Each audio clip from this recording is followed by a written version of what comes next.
في أحد الأيام ذهب 3 أصدقاء إلى مطعم لتناول العشاء. عند انتهاء العشاء كانت الفاتورة تساوي 30 دولارا.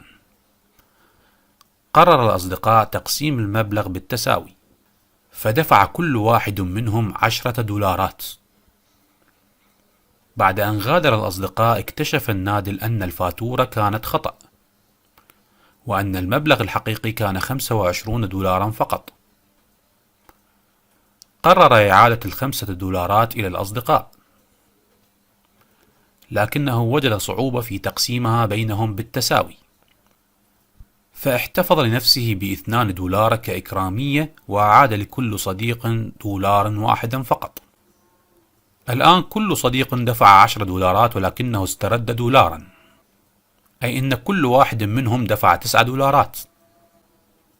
إذا جمعنا ما دفعوه جميعا سيكون الناتج 27 دولار، ومع الإكرامية التي أخذها النادل 2 دولار يصبح المجموع 29 دولارا. السؤال: أين ذهب الدولار المتبقي؟